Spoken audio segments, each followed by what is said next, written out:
the National Windrush Museum's distinguished lecture. And let me begin by saying that, I welcome the campaign around Windrush. I welcome the work of the National Windrush Museum. But I would say, and some of you might agree with me, that there is too much sentimentality around the notion of Windrush. And people need to remember that when that generation of Caribbean migrants came here in the 50s and 60s, their experience was often a very harsh one.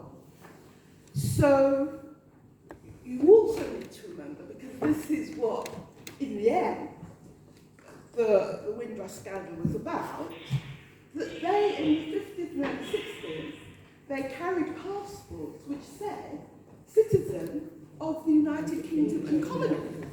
So they had no reason to believe they were British, because they came as citizens of the United Kingdom and colonies.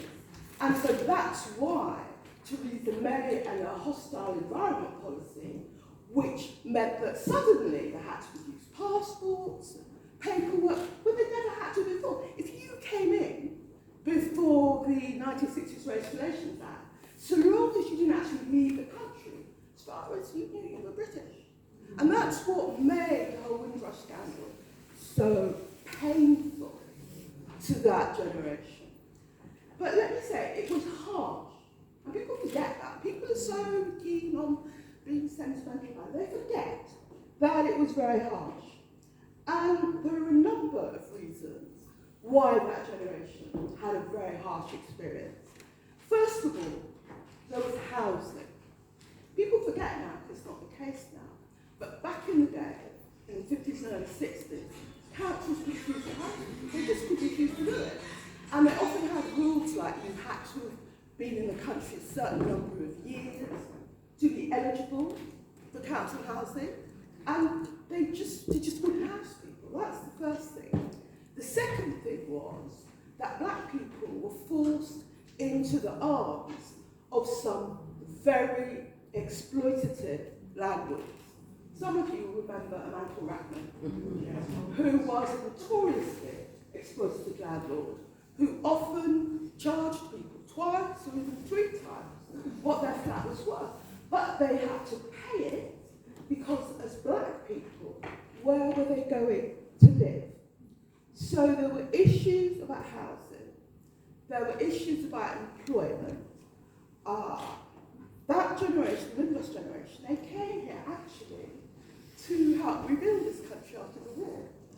But they came here and what they found that whatever their qualifications, they didn't necessarily get a job which matched those qualifications.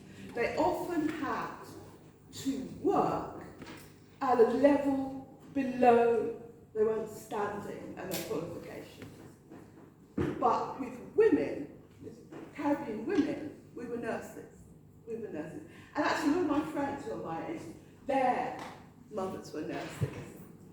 But the thing to say about black women in the NHS is that, again, people forget this, there was discrimination. Discrimination people forget now. You had, for instance, people forget it, 2 grades, SCN and SRN. And SCN was the grade they put black women in, regardless of their experience. And SRN was the grade they put white women in. And over and over again, people I knew, people my friends knew, they would say how they would work in a hospital for decades. And they would train these white women up. And those white women would be promoted over them, but they could never aspire to that position. And I always remember, when I was a new member of Parliament, which is 30 years ago now, I met the chief nurse for that health district. And she said to me, please come round and see our hospital? And so I said, fine. And she said, come at night, because it's a lot quieter then. So I met her at 9 o'clock at what was then the Harrow Road. It doesn't exist anymore, but it was Harrow Road Hospital. And it stays in my mind, because I was born in the Harrow Road Hospital, actually. So we started off at 9 o'clock in the Harrow Road Hospital. And the chief nurse, quite innocently, said, you know, at night, all the nurses are black. And then she said, and in the daytime, all the nurses are black. She wasn't apologetic, she was just telling me a fact of life. So we left Harrow Road, and we went to Homerton Hospital, which is a newer hospital. It still exists. I had my son at the Homerton. And she said, the chief nurse, unapologetic, she said, at night, all the nurses are black, but in the daytime, all the nurses are white. And then finally, she took me to Barts, one of the big teaching hospitals in London, which served my part of London. And let me tell you, they all know Barts only had white nurses, in the middle of the night, pure white nurses. And that was the level of discrimination that black people, black women in the health service faced. So many of my friends and their mothers experienced that. But they weren't bitter, they weren't unhappy, they came, they did their work, they cared about their work, they cared about their patients. But people can forget what it was like to come here as part of that Windrush generation. The other thing that they experienced coming here was violence. You hear now about racial violence, this, that, and the other. The other thing that that generation experienced was violence. And violence, the BAP, the Teddy Boys, and so on. So my mother always tells a story. I don't remember because I was a little girl. My father had a house. I'll come back to my father and his house, but my father had a house. Remember, it's Edward Road in Paddington. And in those days, black people were just starting to own their own houses. And there was one night when Teddy Boys, a type of racist hooligan, were coming up the street and knocking on every door. And when they knocked on a door and found a black family, black man owned that house, they beat him up. So they went door by door by door until they came to the door of my house. Now, my father, he bought the house and there was an Irish family in the basement. And it was headed by a man called Uncle Jimmy. And when I was born, my mother brought me home. Uncle Jimmy was absolutely entranced. I don't think I'd ever had anything to do with a black baby before. And he really doted on me. And every morning, my mother would give me breakfast. Then she would take me down to the basement, and Uncle Jimmy would give me another breakfast. So Uncle Jimmy just doted on me. It was the only black child I've ever come across. And probably didn't come across after that. But anyway, we could hear these Teddy Boys, these hooligans, coming up the road.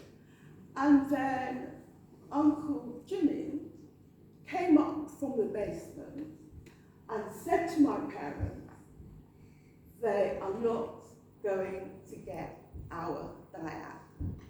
So when the Teddy Boys knocked on the door, he opened the door. And the Teddy Boys thought, this is a white man opened the door, then white people lived in the house and owned the house, and they went on to the next house. But there was always a fear or expectation of violence for that Windrush generation. So I don't go for the sentimentality. People forget what it was really like and how brave the Windrush generation had to be. Brave in a way that I don't think any of us of our age and so on ever had to be. You were facing discrimination, you were facing racism, you were facing a kind of conscious effort to devalue you and what you did and what you knew. So I was going to talk about my father and his house. I said earlier that you couldn't get counter flats and so on. So what black people did, what that Windrush generation did, they had to buy a house. Where are they going to live? You know, where do I live, right? Council isn't giving you a flat. You know, you're at the mercy of black man and huge exploitative rents. So they had to buy houses. And first of all, in order to get the deposit, there was a saving system, right? Which is a saving system. You put everyone put the same sum of money in every week. And then I think every month you've got to claim your equivalent, your share in money. And they just call it throwing your partner. So people talk about throwing their partner. I don't know if you have a partner nowadays. So my father, he threw his partner and took this money as a deposit on the house in Edward Road. But then we had to pay off the mortgage. Now mortgages in those days were much, much smaller than they are today. But it was still a lot of money. And so what Daddy had to do, and I think it was true of a lot of that Windrush generation, he had to let the rooms in the house. So it was I think 3 or 4 story house in Paddington. And every room had a different person or a different family in it. And we had a room, it was me, Mummy, Daddy and my brother, and we had a cooker on the landing. You know, when people get so sentimental about Windrush, they need to remember what those people had to endure, how brave they had to be, and how resilient. Can you imagine? You leave rural Jamaica and you come here thinking that you're coming to the mother country, thinking that you're helping to rebuild the country after the war, and facing the racism they felt. But it didn't deter them, it didn't weaken them. They were resilient, they were brave, and I think those of us who are slightly younger than the Windrush generation, it's important for us to remember their bravery and live up to their bravery. Sometimes people say to me, you know, how do you deal with being an MP? How can you deal with the pressure? How can you deal with the abuse?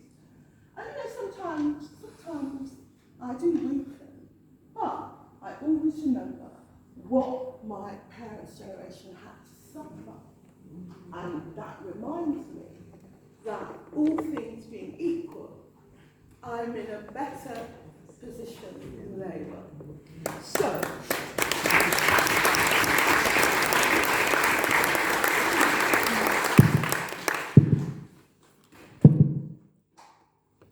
but the other thing I would say about the Windrush generation in the 50s and 60s was that they were very cohesive.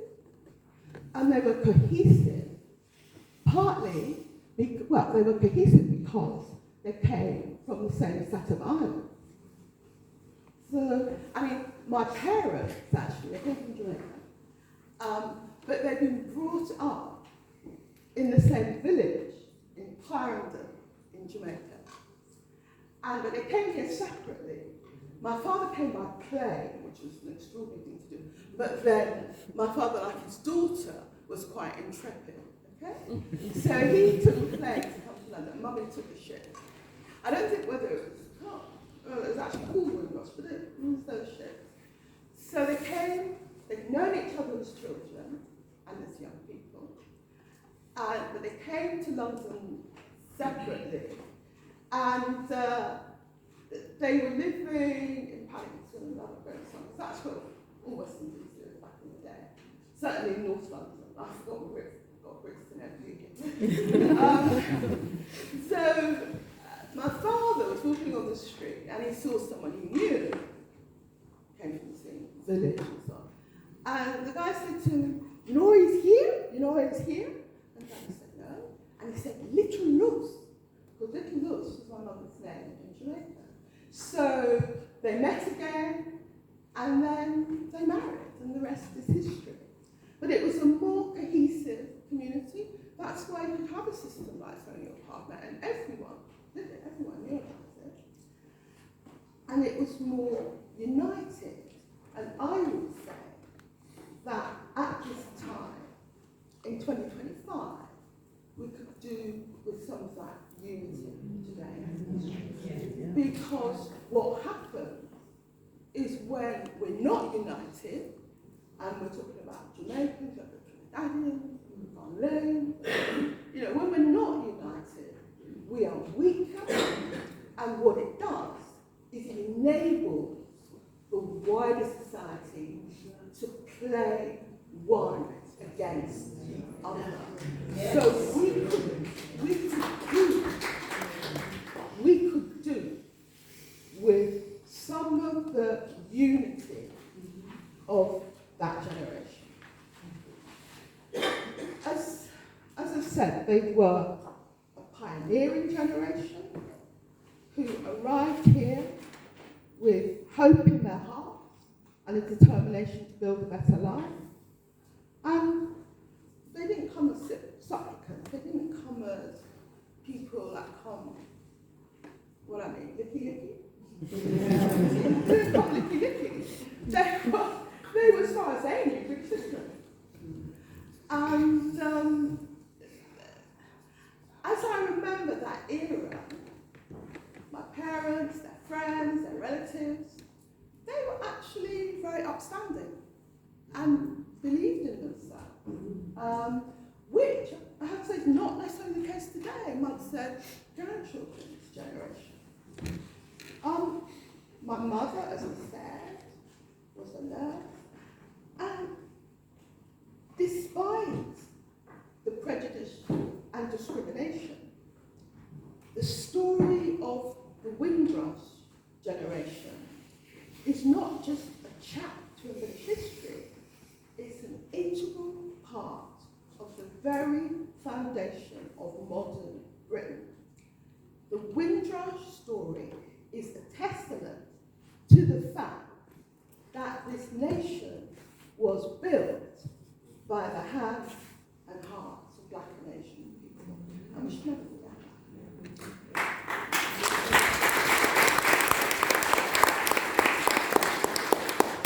So that was what the Windrush Generation means to me. But I now want to speak, and I think on the platform that know about this more than me, what happened with the Windrush scandal.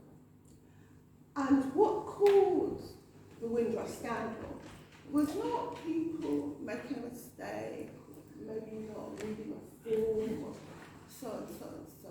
No, it was the consequence of racist immigration legislation. Sorry for our working.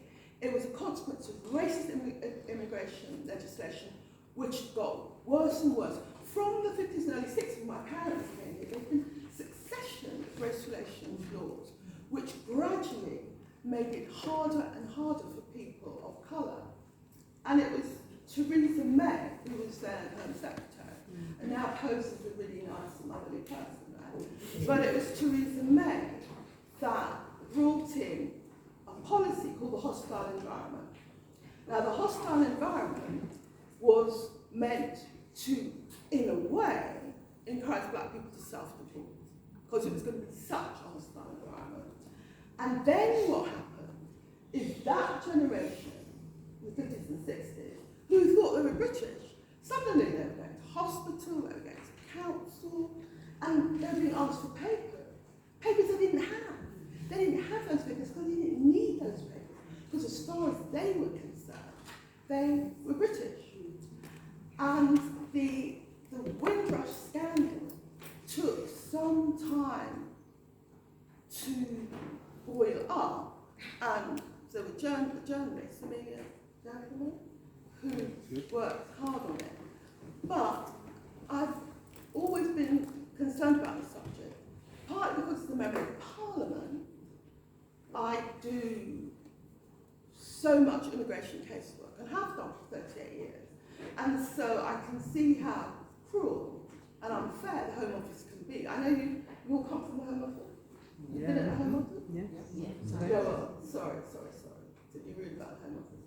But over 38 years, I've seen how cruel and unfair the Home Office can be. And as Belle said, when we passed legislation, I said that this will have cruel and unforeseen consequences, and it did. So you have a generation of people who thought they were British, who had never needed their papers, that were being challenged for their papers day after day. And it took time for the government to realise it, and it had a lot to do with journalists and so on exposing what was happening. But I was always concerned about Windrush, partly because, as I say, my work around immigration, partly because I could see the personal results of what was happening, and partly because, you know what, people talk about Windrush, and they say, oh, it wasn't fair, oh, we should, do something about it.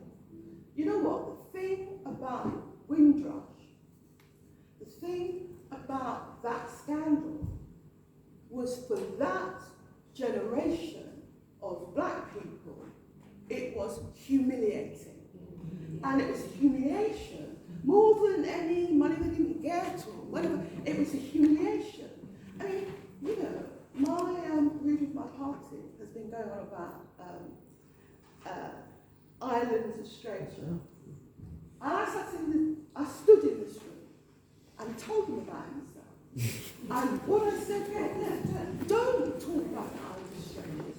Nobody loved Britain more than that generation of mine. Up to and including having a picture of the Queen on the wall. Right. And so now they come to tell us about we're strangers. No, we're British. We're British. Don't come with that nonsense. So, because it began to be clear what was happening about Windrush, and because I wanted to try and help, and at that time, I was in the shadow cabinet. At that time, Jeremy Corbyn was leading the party. And so, in my role as Shadow Home Secretary, I was able to raise the subject in Parliament. I raised the subject in Parliament.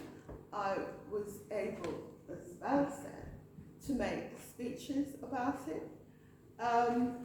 When it all broke, we had a meeting here in Parliament. Well, actually, it was 2 or 3 rooms. 4 of Val had all the way around. Then that's now. So we had 4 rooms. It was the first meeting ever held in Westminster about Windrush. I think it was more packed people in one place than Westminster had ever seen, right? It was the first meeting about Windrush. It was 4 rooms altogether. And the other thing I did was that at the time, the Home Secretary was a woman that none of you will remember. She was called Amber Rudd. And because I make up so much noise, because I kept on and on, in the end, Amber Rudd resigned.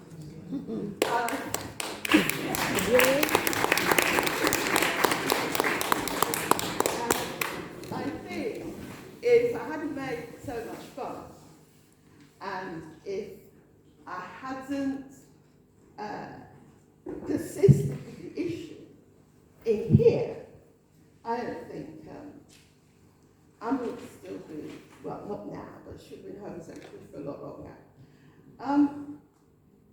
So, the hostile environment and successive pieces of immigration legislation is what created a situation where a whole generation could be humiliated, if they left the country, they couldn't come back, all of that. But people did fight it.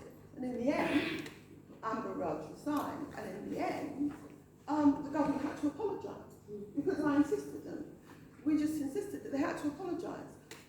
But what I would say is, although the government apologised, it was the Tory government at the time, which is remarkable for the Tory government to apologise to black people. Even though they did apologise, the problem with Windrush to this day, in my view, it may not be with other people on the platform, but you know, I just have to say what I want to say. The people were supposed to get compensation. My view is, and you can quote me saying this, that the government is waiting for these people to die. Yes,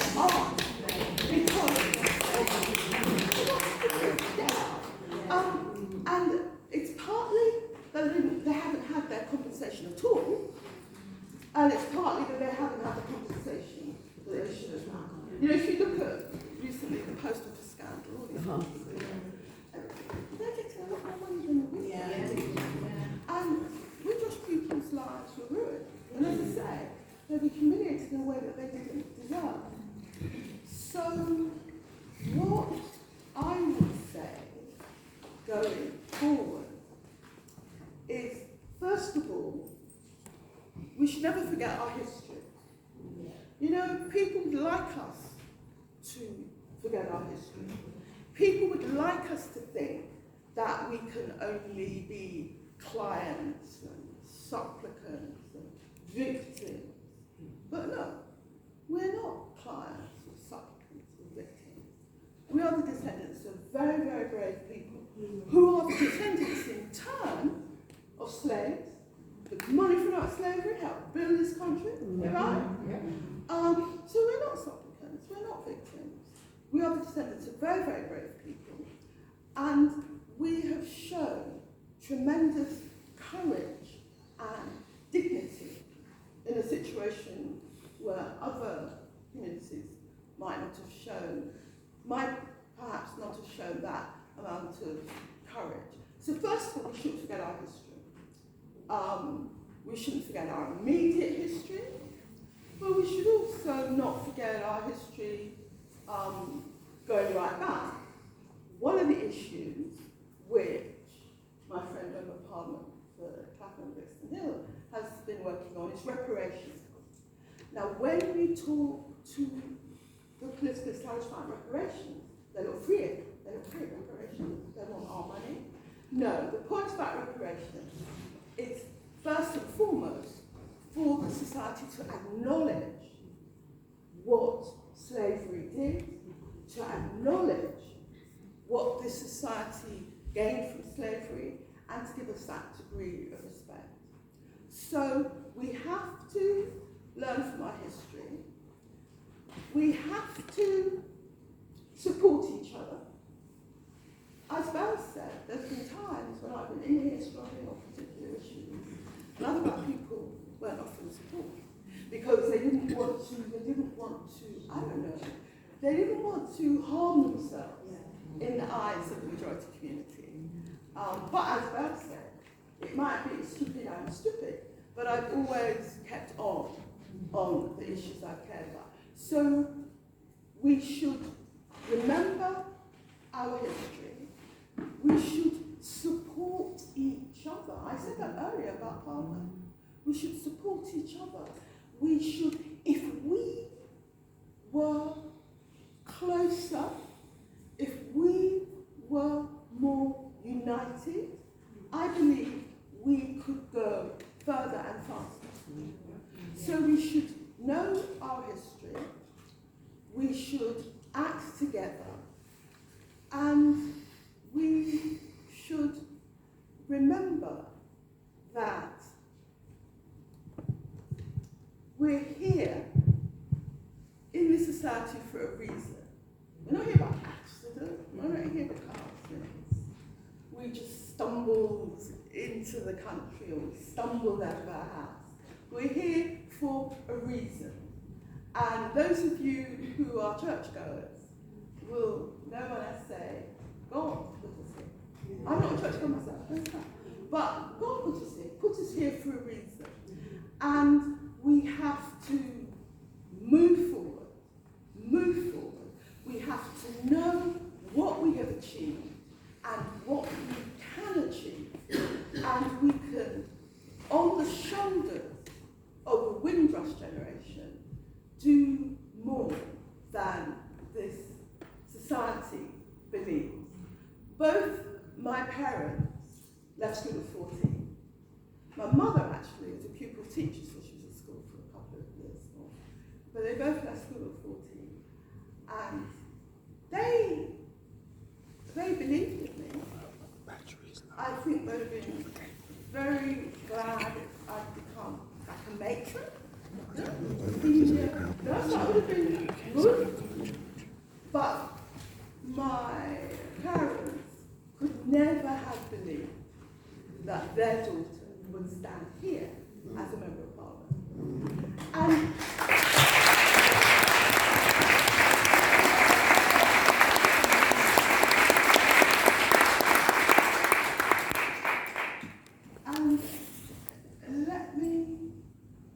let me say this. I remember I was a little girl, I was 11. And at primary school, I say this with all modesty, I was a brilliant essay writer. Brilliant. My essays used to be pinned up on the wall so the other children could see. And it goes without saying, I was the only black child at my primary school. Anyway, so my essays were brilliant. So then, at 11, I went to grammar school. Again, I was the only black child. So the first lesson, the teacher gave out assignments to write an essay. Then the second lesson, she read out the grades. Now remember, I'd spent all my time in primary school getting straight A's. So she read out the grades and she read out A plus, A minus, B plus, B. And at that point I'm thinking, what's going on here, right? Because I always get A's, right? So it was B minus, C plus, C minus. No, didn't call my name at all. So at the end of the lesson, I went up to the teacher and said, you haven't called out my grade. And she looked at me, because she was always on a platform like this. She looked at me, and she picked up the essay, just like this, and she said to me, without even a shadow of doubt, she said to me, where did you copy this essay? And what happened was, I didn't want that humiliation again. So for the entire year I was in her class, I deliberately didn't use the words I knew, I deliberately didn't write as well as I knew I could write. I didn't want that humiliation again. But fortunately the next year I had a better teacher and things went forward. But the point I'm making is this, that we have to know our history, we have to support each other, we have to move forward, and we have to believe. Because if you only believe, guess what? You can be the daughter of the people that left school at 14 and become a British Member of Parliament. Thank you very much.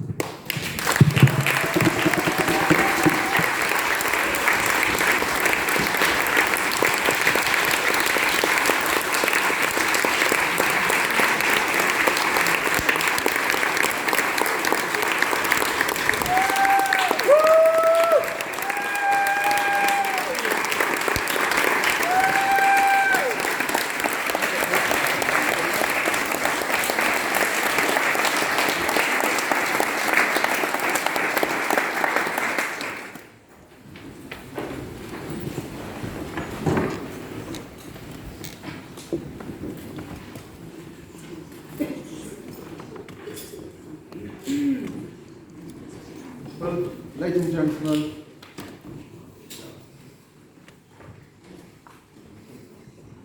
ladies and gentlemen, once again, the Honourable Diane Abbott.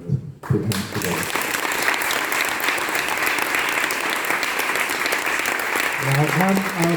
My name is Dr. Les. I'm the founder and chairman of the National Windrush Museum.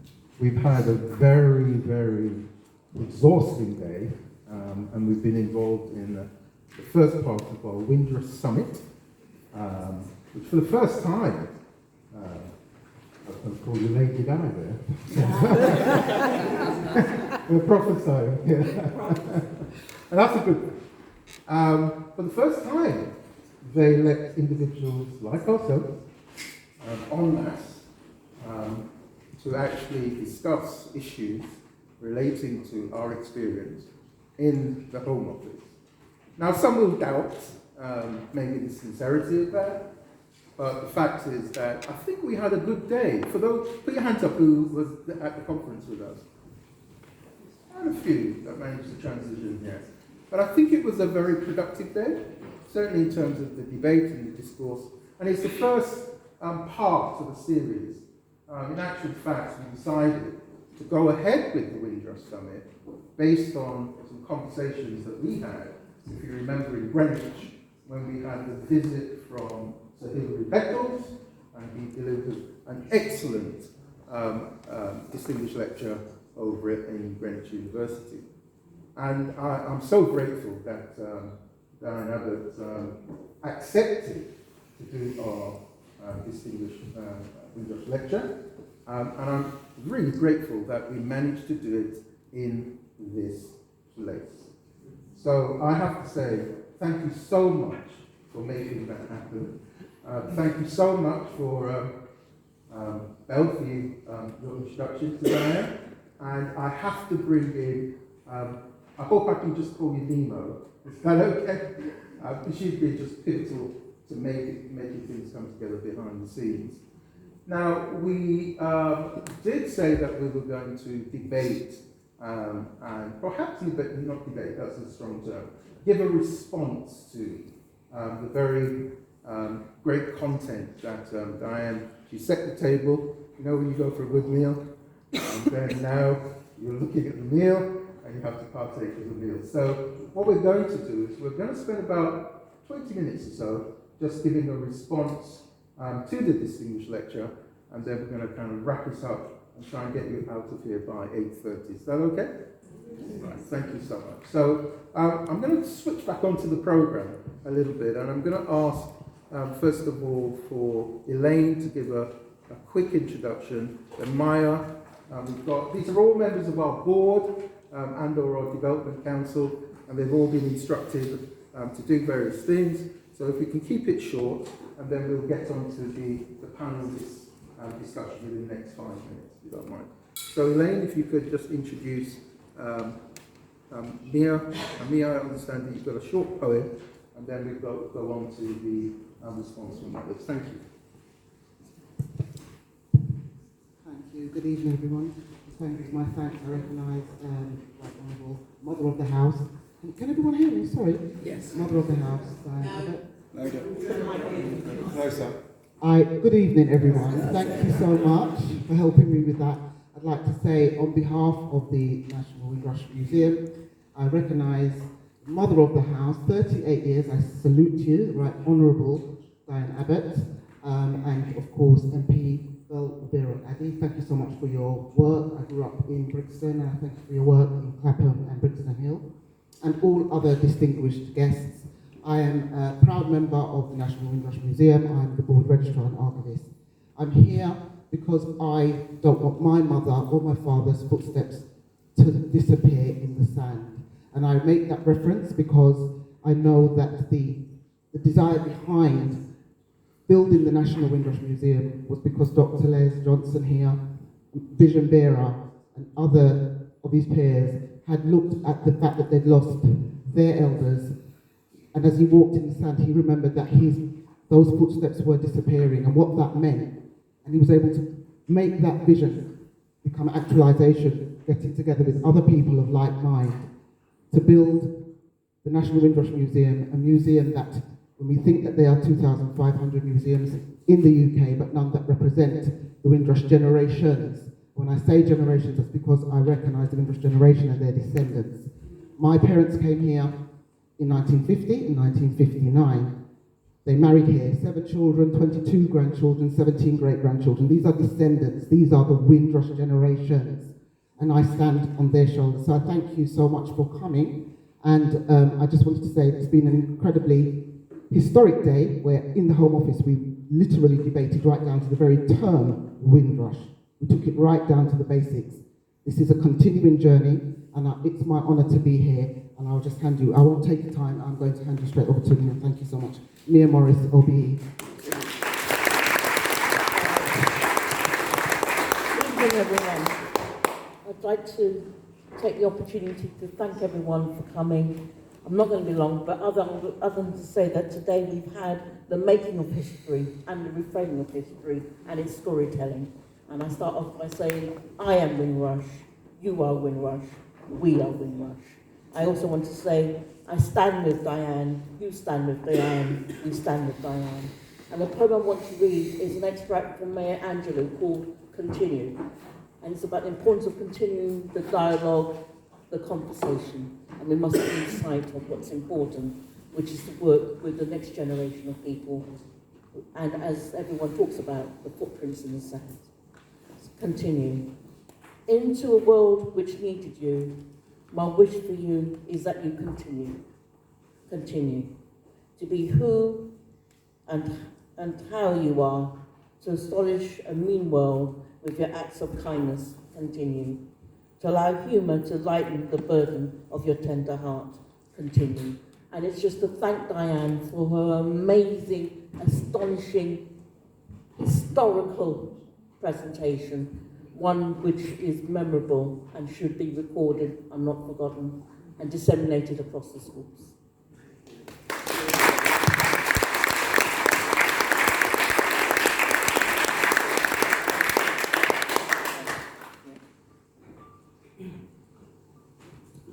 Thank you.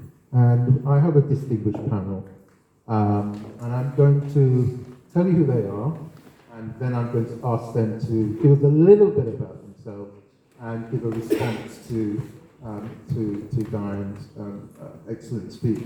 So we have with us Jackie McKenzie to my right, and a distinguished lawyer, barrister, activist, someone who's been a trailblazer in this space, certainly the Windrush space, but she's not restricted to that. She's an expert in her field. Some may like what she says, others may not like what she says.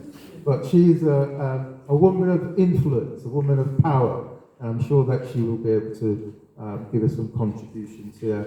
To my left, we have, I'm going to introduce you, Paulette, in a moment, and we have Dr. Debbie. Dr. Debbie Bernard-Wiggs. I'm from City Hall, no doubt.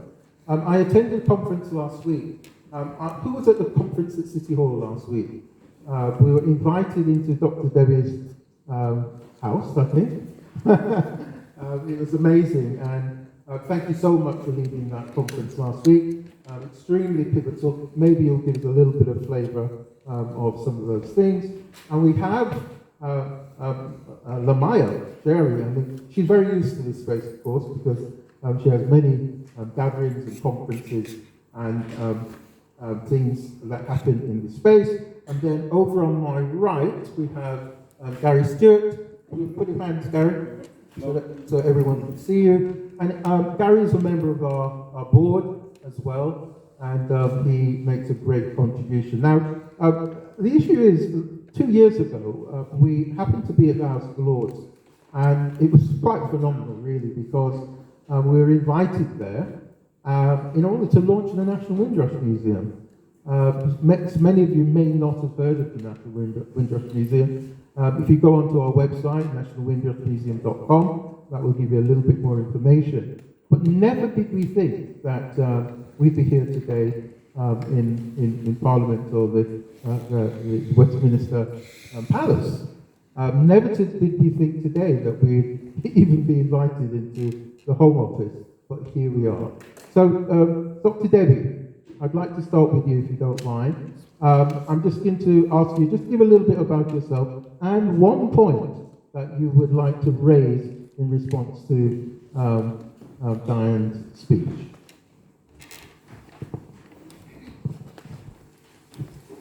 Thank you. Can you all hear me? I didn't think you were going to put me on the spot first, Les, but okay, fine. Thank you, Les, for that introduction, but also thank you, Diane. It's always an honour to be in your presence. And I will introduce myself. My name's Debbie Wicksman. I'm the Deputy Mayor of London for Communities and Social Justice. My boss is Sadiq Khan, who became a Sir on Tuesday. I think the one thing that I would say in relation to everything, that it's very difficult to encapsulate into one thing.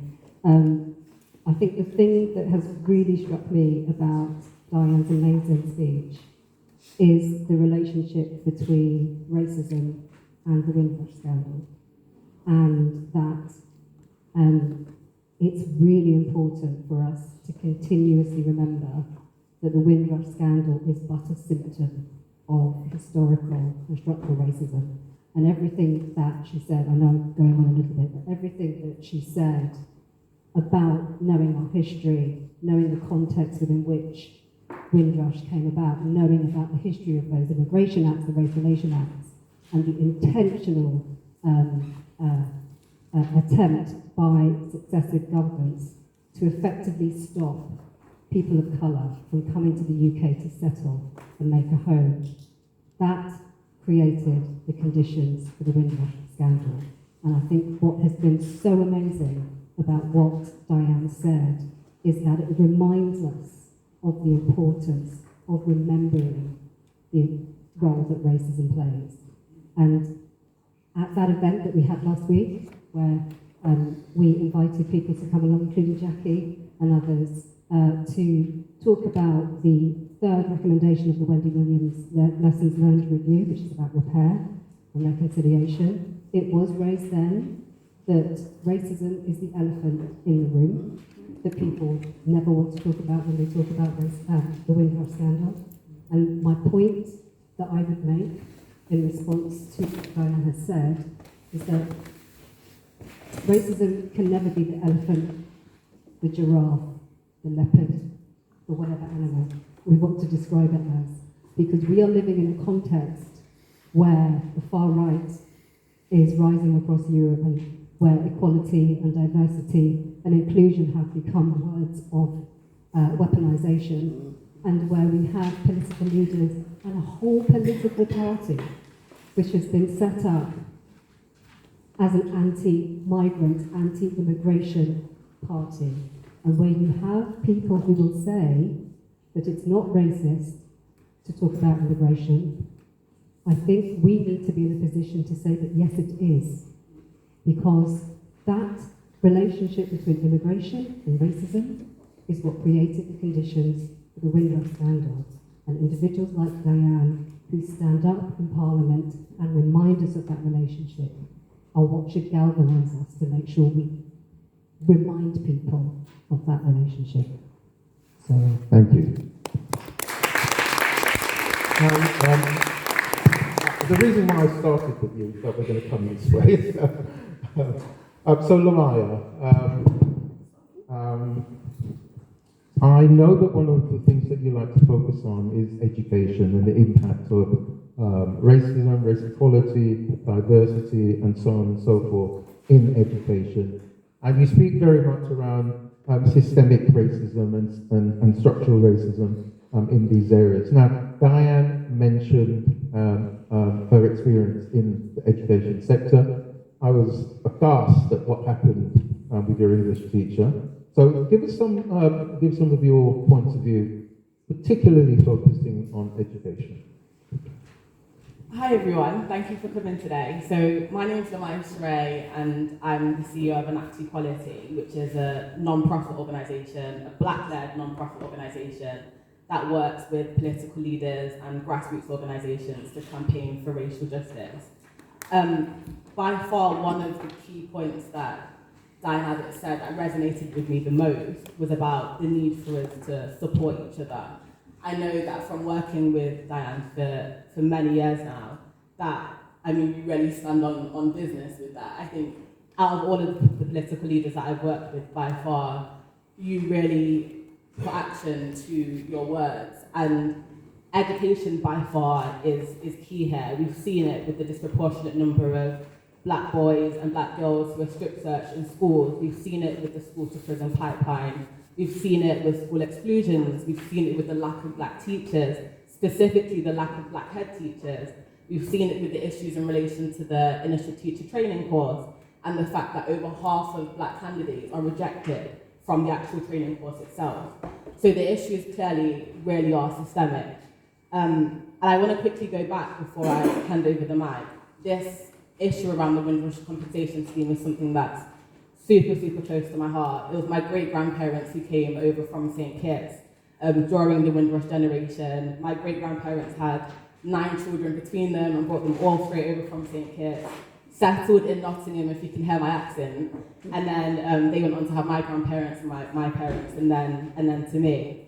And I remember, similarly to Diane, you know, having just some awful experiences in school, especially in a school in Nottingham where I was the only black child. I was in a Catholic school as well, so it was very, very intense. But my first job out of university was working for Jeremy Corbyn when he was leader, and when Diane was Home Secretary. And one thing I will say is that in Parliament, especially with Diane and the people that she works with, the black women really, really supported each other.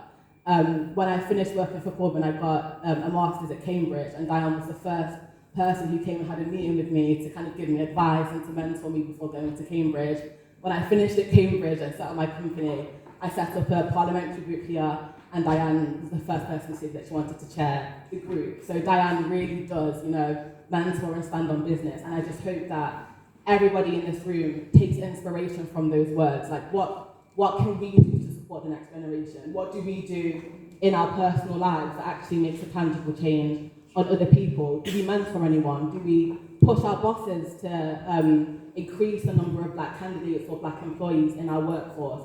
Do we help our little cousins and our little nephews and our little nieces? Do we help them with job applications? Do we help them with their school homework?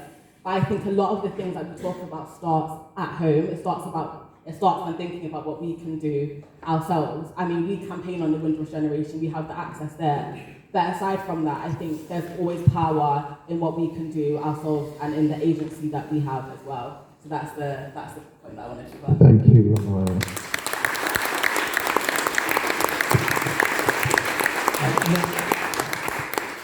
So one of the things that we emphasised today was the need not to be London-centric. And those of you who live in London, London's a wonderful place. And I have to say this because I have Dr. Derek here. And London is a wonderful place.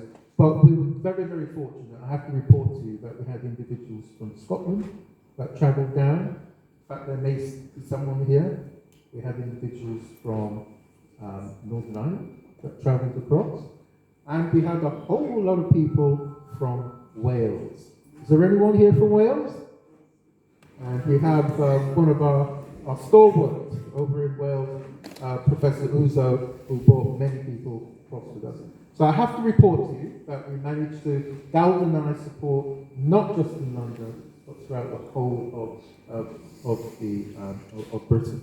It's important because we are a national Windrush museum, not a London Windrush museum. So on my right, one of our board members, we have Gary. He's a very, very special person, and he's one of the individuals that's come into London. And Gary, could you just give us a word in relation to what you understand Diane was trying to advocate for us? Yeah, good evening, everybody. You can hear my Birmingham accent, so I am genuine, authentically from Birmingham. I travel down here all the time. Has anybody been to Birmingham? Yeah. Just checking. Okay.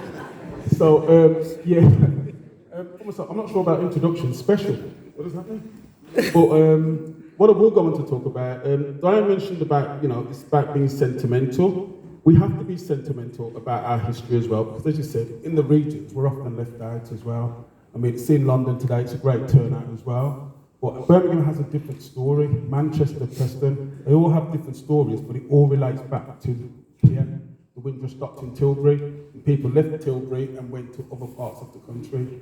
So I do share that sentiment. We have to be sentimental about other regions. Stronger unity. You know, people in Scotland, people in Preston, Huddersfield, there were black communities in all these cities, even though we may not have heard of them. So for me, it's really important that we keep it. Very quickly, I'm from an organisation called Black Heritage Walks. I also work for an organisation, these are all black-led as well, I also work for an organisation called Recognise Black Heritage and Culture, and I also work for the Windrush Caribbean Film Festival. I'm one of the co-founders of all those organisations, and our idea is to make sure our story, black heritage, is embedded in culture. Because there are too many people that will say, oh, I know about the Windrush, but don't understand what it really means. It's that each passenger was actually skilled in a trade or a job. Each passenger came with employment. Each passenger had somewhere to go and try and find to live or a connection as well. So for me, it's really important that we understand that. We understand the next generation as well. Diane mentioned about, we can't forget these stories. We make sure that the next generation understand what happened before, what came. One, so that they never experience it, and two, they're able to continue the fight. And for me, that's quite important. I also work for the Royal British Legion, another organisation. I'm a community engagement officer. And I'm telling you these because it shows you how we actually connect the story. With the British Legion, I'm actually telling the story of black, Asian soldiers who also fought as well. And the reason why that's important, we have to go back to World War II. Actually, online, we need to go back to World War I because we were involved in that. Sorry, online, we need to go back to 1787 because we were involved in that. Hold on. Were we also involved in the actual American Independence of War as well, on both sides? So when we try to look at our history, we're here today, celebrating 38 years. Actually, we go back over 400 years. That's how long we've represented this country. And to now turn around and say, we're not sure if you've got a passport, kind of makes us look back and think, well, hold on, if we know our story, if we all can tell the same story, it makes it harder for people to actually challenge. You know, Diane said she's been through 38 years of challenges as well. We've all seen it. It's played out, across TV, social media. We all know what she's been through.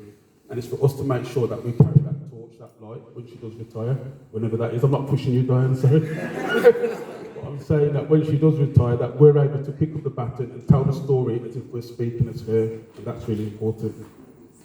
Is that okay, Dr. Lee? Yeah, thank you so much. Now, I've just been told that we've got 10 minutes left. I wanted to go out to the audience. Should I chance it? 60 seconds.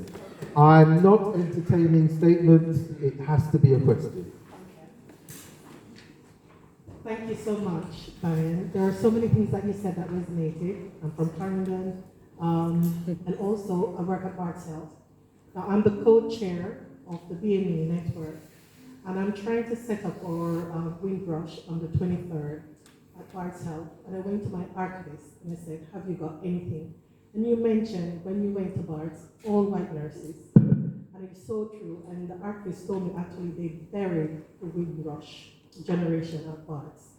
So one of my challenges is actually, how can I get the organization to actually begin to take out those history so that we as BME within Barts Health can begin to accept the things that happen at Barts. Thank you. Do you want to give a response to that, Diane, or should I just respond? So the response is, we at the National Windrush Museum are absolutely happy to support you, and as a part of that support, I'm sure we could write to Diane's office and possibly mediate some kind of response from your office. I'm going to take one more. I'm really risking here. If I don't see a hand in 5 seconds, then I'll go on. Is it a question? Yes. Right, in the spirit of fairness, Anthony, I will cut you off if it goes longer than 30 seconds. We listened with interest, Diane, how you tried to persuade Theresa May about the legislation that she was bringing in and how you predicted how it was going to impact on certain members of the community.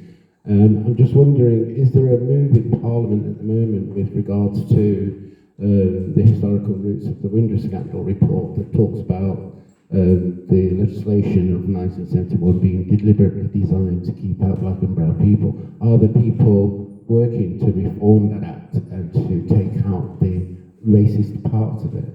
That's an excellent question. Once again, he was talking about the roots of the actual paper.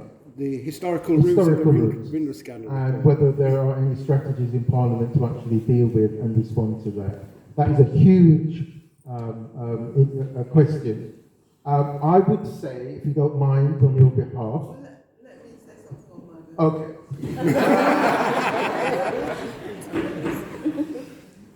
It's a very good question.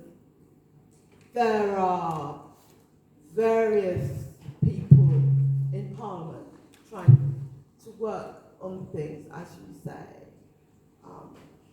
Belvedere Abbott is doing a lot of work on that, and particularly on reparations. That's a big thing at the moment. But it's a lovely atmosphere, and we're all going to go off and have a drink and so forth. But you asked me a political question, and I must give you a political answer. What we're seeing at the current time is the rise of a racist organisation reform. It's just racist, there's no ifs, there's no buts. But the problem now is that in the polls, reform is ahead of Labour, and it's ahead of the Conservatives. And for the Labour Party, there are 92 maybe, Labour MPs, and reform is second. So for the Labour Party, reform is breathing down our neck, not my neck, but the party thinks they're breathing down their neck. And so the tendency is to try and appeal to reform voters rather than to our own base.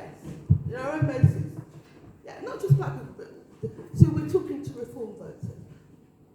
That's what the speech, which some of you may remember or have heard, about an island of strangers was about.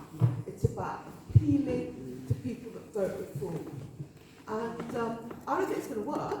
I think if you want to vote for a racist party, you're going to vote for reform anyway. So. But I think we shouldn't be afraid to challenge whatever it is in our union, in our organisation, if we're a Labour Party member, we should be afraid to challenge the idea that politicians should be seeking to copy reform, because copying reform goes nowhere. And it's one of the reasons why you don't really have groups of MPs in Parliament doing what you're asking for. But I think we just have to keep trying in the community and so on. Thank you. Thank you. Jacqueline McKenzie. Thank you, Dr. Les, and Diane, thank you for the inspiration that you give and for that brilliant keynote speech. I misunderstood the brief, that's why I'm last, because I was told to respond to Diane. So what I did, I wrote copious notes when Diane was speaking, and I have a whole long presentation, and Dr. Les has already warned me. So I will try and go through as much of it as possible, and then he will stop me. And so I won't finish it, and it will possibly sound very disjointed. But I thought, when we talk, because I was actually given a theme to prepare something on, it was reform, justice, and future generations, responding to Diane's presentation, which was about justice, citizenship, and belonging. And I think when we talk about citizenship and belonging and identity and those sorts of notions, I'm always interested in this, because it's not clear to me whether we're talking about it from an anthropological sense of how do we feel about where we belong, or are we talking about it in terms of the laws that determine where we belong, and how have these laws come to define whether someone belongs to a place, to a nation state or not. And in the context of the Windrush Generation and the Windrush scandal, citizenship and identity, we have become so focused on these laws, which seem to actually determine who we are. And this is important because those very people, like my parents, and some of yours, and some of your grandparents, and in the case of Lemaya, I think I counted 5 generations there, which is really quite incredible because I hadn't realised that we were 5 generations after the Windrush. So that's really an important thing to know. Had no other sense of belonging other than being British, you know, emerging from the period of post-enslavement and the periods of serfdom and chattel enslavement to indentured labour and so forth, coming out of the period of enslavement, period of colonialism and neo-colonialism, pre the independence movements, which signalled the sense of that new belonging and new identity. When they came to the UK, they came as people who had saluted the Union Jack, sung the British national anthem, saluted first the King, then the Queen, and they felt that their journeys across the Atlantic to the UK was no different from somebody travelling, say, from Liverpool to London or Cardiff to Manchester. And as Diane said, you know, it's why when the call came, they, you know, volunteered to come, and you know the narrative. I'm going to skip that because I'm such a lucky guy because I've such a wealth of experience and expertise on this panel. It's clear to me that we need more than 30 minutes, isn't that so? And that this is signalling to me a return. You just make one point if you don't mind. Can I just say, I can make this available to people because it does go on for 5 pages. I think what I would suggest is, and I'll give an undertaking, is that if we can give this to our archivist, we could get it onto our website, and then you'll have a mass audience. I'll tell you what I'll do. It's Windrush Day on the 22nd of June, and I've been told to write something for my firm Lee Day. I'll put it on the Lee Day website. Please have a look there. Oh, wonderful. Right, so thank you very much. Now, we have Paulette Simpson, who's our media sponsor. She's going to take all of 1 minute to wrap up for us. Good evening, everyone. I can do it in a minute. First of all, let me flip the protocol by saying thank you all so very much for being here. I think, Dr. Les, this is a signal that we need to have more of this type of discussion and debate. So I will charge you to go forward and to do that with Denise's help, of course. And thank you for your vision. And I'm sure you're quite pleased to see how your vision is taking shape to be a reality. And you have an army of people beside you, not behind you, beside you. I want to thank everybody on the panel. Debbie, it's good to see you again, Lamar. And I'm skipping you, Dad, for a reason. Jackie, I know you have the stuff. Next time they need to give you more time. And Gary, thanks for reminding us where Birmingham is. And I just want to say, Diane, Right Honourable Diane MP, we thank you. We thank you for being you. We thank you for speaking for us when nobody else would. We thank you for being resilient, and we thank you for your commitment to your heritage. We thank you for reminding us who we are and that there's unity among us that we really need to build on. And finally, what I took, thank you for reminding us about the human element and how humiliation can cause people not to know where they belong or to believe in themselves. You've been most inspiring, and as always, we're proud of you, and we're here to support you. Thank you very much. Keep outstanding. Keep outstanding. The Right Honourable Diane Abbott. And a big round of applause. Thank you so much for a wonderful National Windrush Museum distinguished lecture. Thank you so much.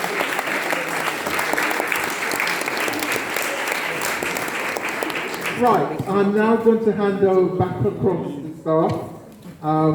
Do travel home well. We do need to vacate the building.